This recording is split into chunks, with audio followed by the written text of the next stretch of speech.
To what extent sustainability is for you a technology intervention, a passion, or an activism? What I felt was that as I started learning more about sustainability and as I started developing not just my interest but also the capability to deliver at very, very high levels in sustainable architecture, I realized that unless it meets the triple bottom line of sustainability, which is people, planet, and profit, unless it meets all these three circles, it cannot become a movement. If one is targeting only at the planet and not at the health and well-being of the people and not at the profitability of the person who's actually delivering the project, it will not become a lasting movement. So very soon in my career, I realized that, and I developed a methodology whereby sustainability would benefit people, planet, and profit.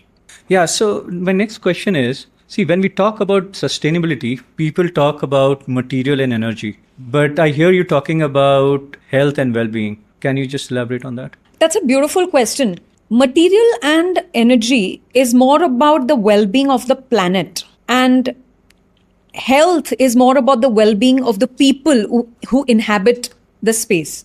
So sustainability, in my understanding, is like a Venn diagram that brings together the health and well-being of people and health and well-being of the planet. They are not separate things. They are completely together and interconnected. You can't have one without the other. Okay. So I'm just getting into specific. So how does a sustainable design actually impacts the people staying in those spaces? Oh, that's a lovely question. Why don't I respond to your question with a recent incident that happened? So a family friend of ours, Krishna uncle, with a great sense of urgency, one day he came up to me to my office and said, Trupti, can you, you're a developer, you have so many houses across the town. Can you please find me one house of yours? I said, what happened, uncle? He's like, no, I want to move into that house next month. I was like, yeah, but what happened? You already have a home. So he's like, that home has no natural light.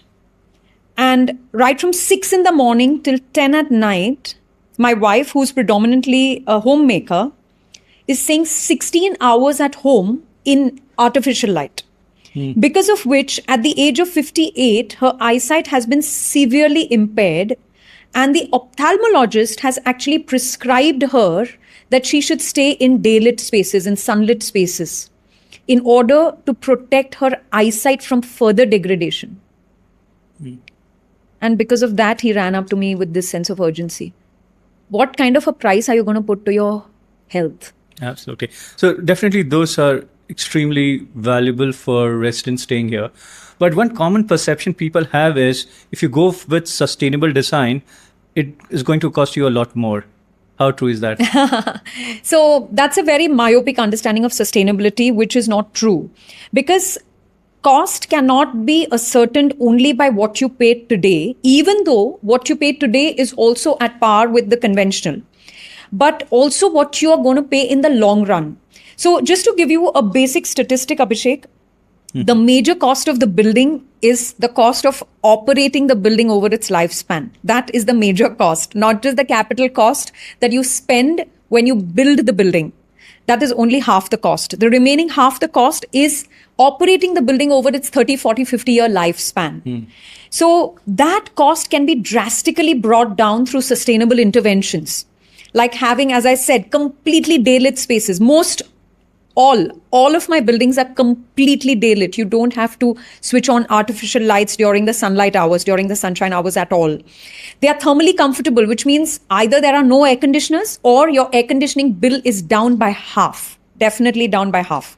It has a much, much higher quality of air because my buildings are oxygen rich, which means they give back more oxygen than the environment would naturally do without those interventions. So from every front, from the point of view of daylight, thermal comfort, natural cooling, air quality, acoustic comfort, on all fronts, sustainable buildings perform far, far significantly better than conventional buildings.